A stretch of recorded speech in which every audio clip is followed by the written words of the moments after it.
Hello, friends. This is Dave Hurwitz, executive editor at ClassicsToday.com.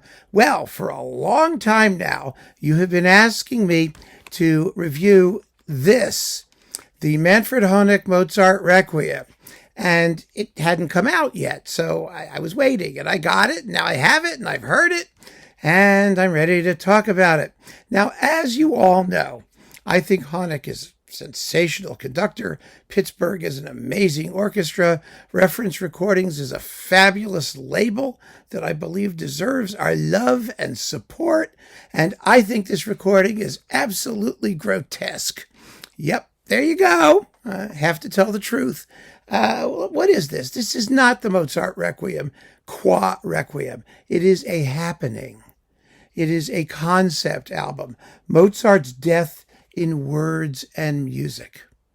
So let me just tell you what you get, then I'll tell you how the performance is, and along the lines, I'll give you my feelings on what I think about it.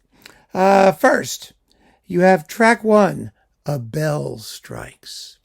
Track 2, some Gregorian chant, Requiem in Aeternum. Requiem 3, readings. There are readings. A letter from Mozart to his father in Salzburg, and then Mozart's Masonic funeral music, and some more Gregorian chant, and then a movement from Mozart's Vesperae Solennes de Confessore, which is a lovely work, by the way, and far better than his masses and other things. And really, they ought to just record that, quite frankly, not just give us a movement. Do the Requiem and then add that, the whole thing. So, Mozart's, a selection of Mozart sacred music. It's a beautiful, beautiful piece. And then we've got more Gregorian chant. And then 2 poems by one Nellie Sachs, who is included because she is a Holocaust survivor, and for no other reason. And apparently this has to do with Mozart's death in words and music. And last time I checked, when Mozart died, the Holocaust had not yet happened.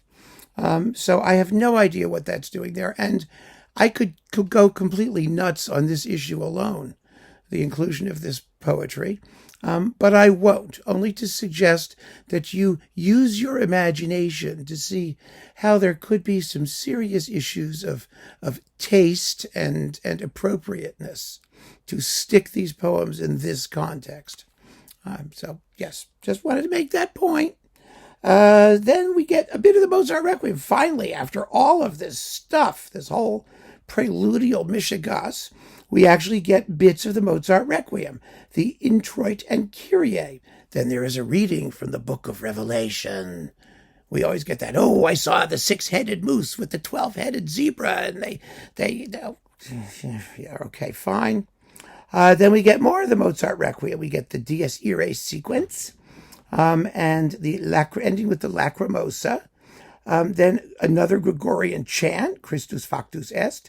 Another reading from the Book of Revelation. More things with extra toes and appendages or whatever. And then we have the rest of the Requiem. And then the Lacrimosa fragment, 50 seconds of it, because it's the last thing Mozart wrote. The Lacrimosa was completed by Süssmayr. So the Requiem is over, and then we get more Requiem, except it's incomplete. So I guess that's the point where Mozart died. And then they do Ave Verum Corpus, which is lovely and, 3 minutes long, and the stroke of a bell. And the production is over. So this is a theatrical dramatization of the Requiem. That's what it is. Some people may like that sort of thing. I find such things absolutely repugnant. And, I'm not a big fan of the Mozart Requiem anyway. I don't think it's a terribly great work. But the point is, if you're going to do Mozart's death in words and music, there's one big issue here. And that's the fact that, who cares? That's number one. Mozart's death in and of itself was sad for Mozart. But why would the rest of the world want to pursue some sort of dramatization in music of Mozart writing and making music about death? That's morbid, quite frankly. It's morbid and creepy. And Moreover, Mozart did not write the Requiem for himself. It was a commission. It was for, Count Lepidoptera, whatever his name was, who was, wanted to secretly pass himself off as the composer of a Requiem for his wife, and he asked Mozart to write it. And yes, there's a huge mythology around the fact that, Mozart died writing a Requiem. Ooh, isn't that spooky, spiritual, and whatnot? But it wasn't. It was a piece of business. And he didn't finish it. That was what happened. So why are we turning this piece into a disquisition on the death of Mozart himself? And why do we even care? He wrote 600 and some odd pieces of music. I mean, he was an amazing genius. And he died young, and that was sad. But so what?